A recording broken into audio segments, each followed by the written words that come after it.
और धन्यवाद। आज की जो प्रेस वार्ता है, ये जो प्रेस वार्ता है, ये संजीव शर्मा और उसकी टीम नहीं कर रही है। ये जो प्रेस वार्ता है, ये हम उन व्यापारियों की तरफ से कर रहे हैं जिन व्यापारियों ने हमें मौका दिया हुआ है ये काम करने का, जिन्होंने हमें वोट दिया है उनकी तरफ से है, और जिन्होंने हमें वोट नहीं दिया उनकी तरफ से ये आज अपनी प्रेस वार्ता करने जा रहे हैं। ऐसा है, परसों जो हमारी व्यापार मंडल की टीम बनी हुई है उधमपुर की, उन्होंने एक मैसेज सर्कुलेट किया कि हम एक सम्मेलन व्यापारियों का बुलाने जा रहे हैं, एक मीटिंग करने जा रहे हैं जिसमें हम ओथ सेरेमनी लेने वाले हैं और उस पर हम व्यापारियों का धन्यवाद करने वाले हैं। वो मैसेज हमें भी आया, हमें भी उन्हें टेलीफोनिक मैसेज किया, लेकिन अनफॉर्चुनेट मैं उस वक्त जहाँ नहीं था, मैं दिल्ली में था, तो मैं उस मीटिंग में मैं नहीं आ पाया। लेकिन मैंने सोशल मीडिया में और प्रेस मीडिया में जैसा मैंने जब देखा तो वो जो एक शपथ समारोह नहीं था, वो एक ऐसी मीटिंग थी जिसमें सभी व्यापारियों को हमारे गुमराह किया गया हमारे व्यापार मंडल प्रेसिडेंट की तरफ से। वो ऐसे किया गया, उस मीटिंग में उन्होंने एक अपनी एग्जीक्यूटिव कमेटी अनाउंस की। वो उनका प्रोवोकेट था, इसमें कोई दो राय नहीं है, वो उन्हीं को बनानी थी, वो जीते हुए थे, लेकिन जो उनका तरीका था वो व्यापारियों के हित का तरीका नहीं था। लेकिन चलो खैर, उन्होंने जो कमेटी बनाई है उसमें जो लोग वहाँ पे कमेटी में बने हैं उनका मैं आप सबकी तरफ से, आप अपनी कमेटी की तरफ से मैं स्वागत करता हूँ। लेकिन उस कमेटी में कुछ ऐसा मेरा ऑब्जेक्शन है जो मैं आपके माध्यम से अपने व्यापारी भाइयों तक पहुँचाना चाहता हूँ। एक तो जो उन्होंने कमेटी बनाई है, उस कमेटी में कुछ ऐसे सदस्य भी आए जिनका हमारे व्यापार मंडल में रजिस्ट्रेशन नहीं था, तो वो भी एक इशू है। तो खैर उस पर हम इतना नहीं जाएंगे क्योंकि वो हमारे व्यापारी ही है, तो वो अगर काम करना चाहते हैं व्यापार हित के लिए तो हम उनका वेलकम करते हैं। लेकिन हद तो तब हो गई जब हमारे व्यापार मंडल प्रेसिडेंट ने उसी मंच से चेयरमैन की पोस्ट का अनाउंसमेंट किया। वो जो चेयरमैन की पोस्ट है वो शायद हमारे व्यापार मंडल के प्रेसिडेंट को मालूम नहीं है कि वो उस पोस्ट की कितनी अपनी एक रिस्पेक्ट है। वो एक रिप्यूटेड पोस्ट है और आने वाले समय में वो व्यापार मंडल को सुपरसीड कर सकती है, वो चेयरमैन की पोस्ट है। उसमें जब उन्होंने अनाउंसमेंट की मंच से खड़े होके, वो हमें और मुझे मेरा था व्यापारियों को अच्छी नहीं लगी। उस पर हमें काफ़ी व्यापारी ने फ़ोन किया। आज मैं उसी का संज्ञान लेते हुए वो एक प्रेस माध्यम से अपनी बात कहना चाहता हूँ। होना तो ये चाहिए था, जो चेयरमैन बनते हैं, जो इनका तरीका था, वो जो एग्जीक्यूटिव कमेटी बनी थी उसका काम था वो चेयरमैन बनाना। चेयरमैन के नाम का वो रेजोल्यूशन डालते, उस रेजोल्यूशन में जो कमेटी बनी थी हमारी, जो उन्होंने 8 लोगों बनाई, 15 लोगों की बनाई, वो उस पर अपने सिग्नेचर करते किसको वो चेयरमैन मंजूर है और किसको नहीं है। इसका एक रेजोल्यूशन डालना चाहिए था, ऐसा नहीं हुआ।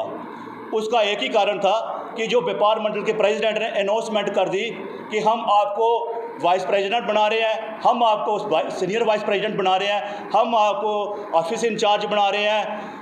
और ऐसा ही उन्होंने हद तब कर दी जब व्यापार मंडल ने बोला प्रेसिडेंट ने कि हम आपको चेयरमैन बना रहे हैं। वो सरासर गलत था। चेयरमैन जो बनना था वो एग्जीक्यूटिव कमेटी ने बनाना था और उसका एक रेजोल्यूशन डलना था। जैसा कि आप जानते हैं, वो जो चेयरमैन बने हैं, वो जो चेयरमैन थे वो हमारी इलेक्शन कमेटी जो बनी थी उसमें वो एक मेंबर थे। और ये जो इलेक्शन कमेटी थी ये शुरू से ही शक के घेरे में रही, इसमें कोई दो राय नहीं है। ये 6 लोगों की कमेटी बनी थी, उसमें 3 ही लोगों ने इसमें एक्टिव पार्ट किया, 3 लोग इसमें हमें दिखाई नहीं दिए। और 3 लोगों में से एक मेंबर जो है वो परसों व्यापार मंडल का चेयरमैन बन जाता है, जिसका हमें कड़े शब्दों में मैं इसका और मेरी कमेटी इसका खंडन करती है और इसका कंडेम्ड करती है। चेयरमैन वो लोग बनते, इसमें हमें कोई एतराज़ नहीं है। एक तो वो इलेक्शन कमेटी के मेंबर थे, हमने इसकी जो कंप्लेंट थी वो इलेक्शन प्रेसिडेंट के साथ करनी थी, लेकिन हद तो तब हो गई ये सब इलेक्शन प्रेसिडेंट के सामने हो रहा था और इलेक्शन प्रेसिडेंट हमारे मुखदर्शन होकर बैठे थे। उनको इस पर ऑब्जेक्शन उठाना चाहिए था। वो इसलिए उठाना चाहिए था क्योंकि तब तक वो इलेक्शन कमेटी के मेंबर थे, उनका इलेक्शन कमेटी का इस्तीफ़ा नहीं हुआ था और ना ही हमारी इलेक्शन कमेटी भंग हुई थी। इन्होंने उस कॉन्स्टिट्यूशन की, हमारे व्यापार मंडल की, हमारी कमेटी की धज्जी उड़ाई है, उसी वक्त उनको बना दिया जबकि वो उस इलेक्शन कमेटी के मेंबर थे। तो वो सरासर गलत है, अनकॉन्स्टिट्यूशनल है। मैं आपके माध्यम से ये बात अपने व्यापारी तक पहुंचाना चाहता हूं। लेकिन मैं इसके साथ साथ ये भी कहना चाहता हूं, हमारे जो चेयरमैन बने हैं वो अच्छे हैं, अच्छा उन्होंने काम किया है और वो साथ साथ एक वार्ड के काउंसलर भी हैं। तो मैं ये कहना चाहता हूँ हमारे व्यापारियों का कोई मसला होगा म्यूनसिपैलिटी का, तो वो म्यूनसिपैलिटी में उनको कैसे जाएंगे, क्योंकि उनके सामने एक काउंसलर खड़ा होगा। हद तब वहाँ पे हमें मजबूर होना पड़ेगा व्यापारियों को। जब उनके ही वार्ड मेंबर में कोई व्यापारियों का कोई मसला होता है तो हमारे व्यापार मंडल के जो चेयरमैन है वो उसको कैसे सॉर्ट आउट कर पाएंगे, क्योंकि उस वक्त उनका आ जाएगा कि मैंने इससे वोट लिया, इससे वोट नहीं लिया है। हमारी जो चेयरमैन की पोस्ट थी ये नॉन कंट्रोवर्शियल पोस्ट है, इसमें कोई दो राय नहीं है। ये एक बड़ी रिप्यूटेड पोस्ट है, इसके लिए हम मानते हैं वो अच्छे हो सकते हैं, लेकिन उनको अपनी काउंसलरशिप से इस्तीफा देना पड़ेगा। मैं जहाँ तक ये जानता हूँ कि वो एक लोक विकास दल है, उसके भी कोई चेयरमैन है, वो उनको उस पर भी रिज़ाइन देना पड़ेगा और वो इस चेयरमैन की पोस्ट को संभालें।